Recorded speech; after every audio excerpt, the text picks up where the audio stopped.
JID is a rapper who has seen a lot of success over the past few years. His build up and rise has been pretty impressive, from the Never story to the DiCaprio 2 album and now to his latest one here, the Forever story. It's gone from never to forever. What a lovely happy ending for JID. But no, seriously, he started off pretty promising. I remember thinking his early tracks were pretty good. I quite liked his style. His speedy flows were quite good. And you know what I liked as well? I think it was his XXL Cypher. I think it was that he really started to make me interested.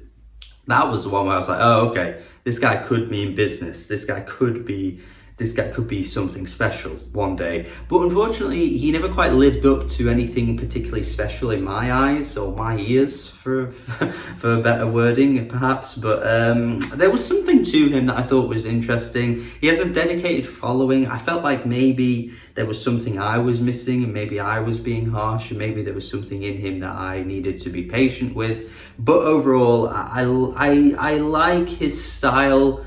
And I like what he brings to the table a little bit more than I actually like the music and I like the albums, if that makes any sense. This album for me is a little bit of a step up. I think initially I was not really feeling anything that JID was bringing to the table on this album. Initially on my first listen, I found it to be quite a rapidy rap album, lyrical, spiritual, miracle album that I just couldn't really invest any interest into. And aspects of this album still are a bit like that, to be honest, but I'm not quite as harsh on it as I was initially, because I was ready to just be like, no, I don't like this. But it has improved with listens. This is why I think it's important to try and sit with music, not just write things off immediately, because, you know, examples like this show that your first listen isn't always indicative of what you will end up thinking of the album. Now, there still are some bland moments for me though. I feel like Dance now has so much potential, because the sample that's being used, the beat, I think are both great.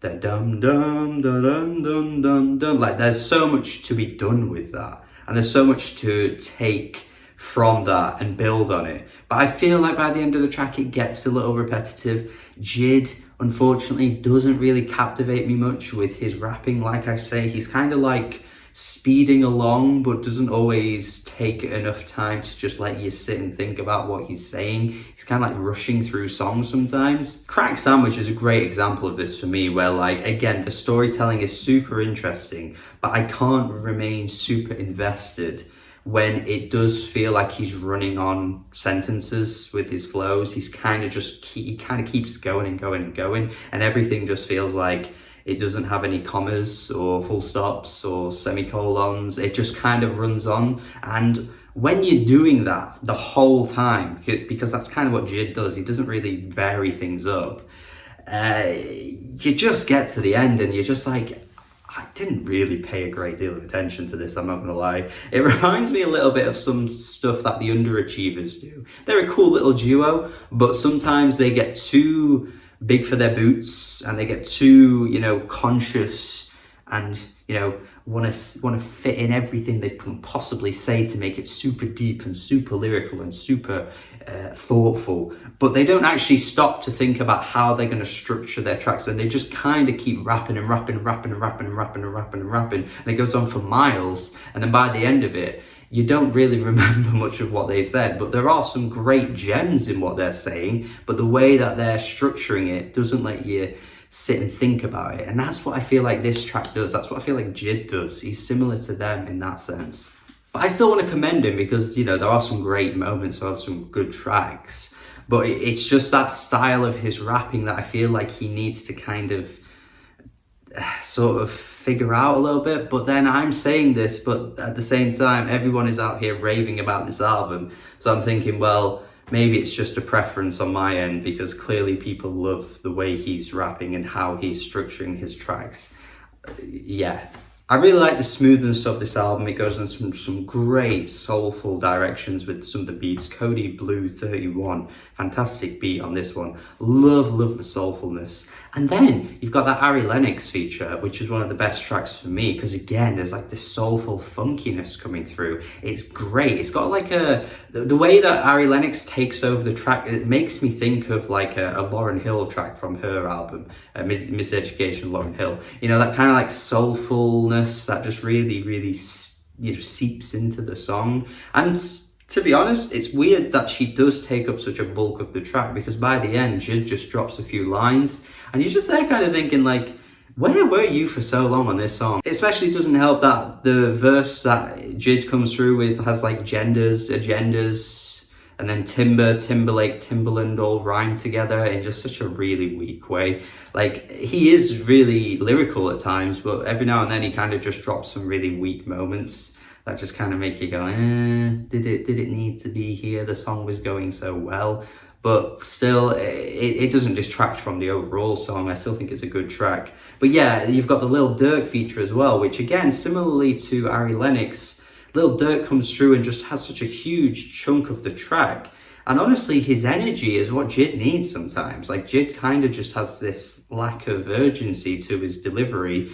And then Lil Durk comes through and sort of steals the spotlight, again, similar to some of the other features. I think the chorus on Can't Punk Me is really good. I think this is a really hype track. I think Earth Gang come through with their usual animated vocals that just make you kind of smile with the way that they rap. They're such weird and freaky guys. I think they add a nice amount of bounce to this track. And then of course the hype as hell chorus, as I've already said, is so good. And similarly to what I've said about some of the other soulful tracks, I really love the beat on Money as well. And again, the vocal usage on this track is really, really great. I feel like JID actually has a lane he can tap into, honestly, and just go straight in for these really soulful tracks, because when he does hit these moments, these are some of the best tracks by far. It's a little bit of a shame though that we do hit that track that interpolates Aretha Franklin's One Step Ahead, which we've heard done before in the iconic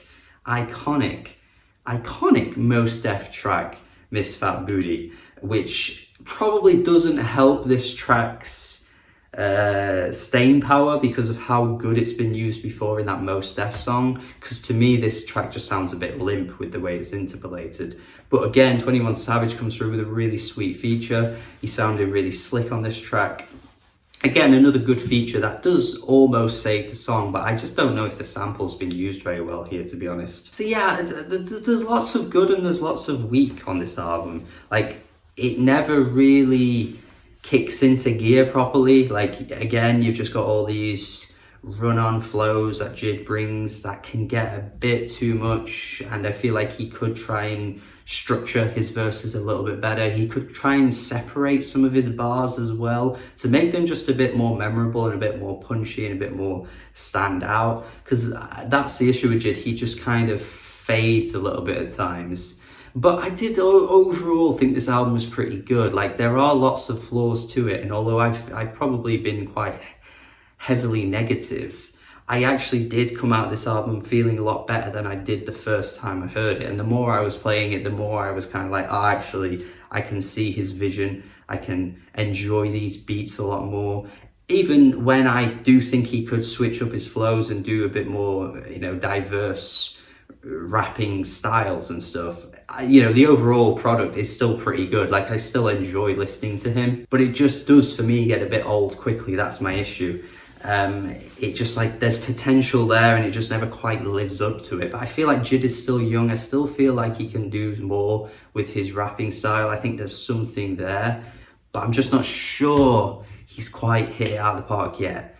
I'm just not sure. I'm just not fully on board with it, but I'm more on board with this album than I was the last album. So that's something, yeah? Sorry if this was a bit of a scattershot review, but I'm going to go 6 out of 10. Hopefully I outlined my thoughts well enough.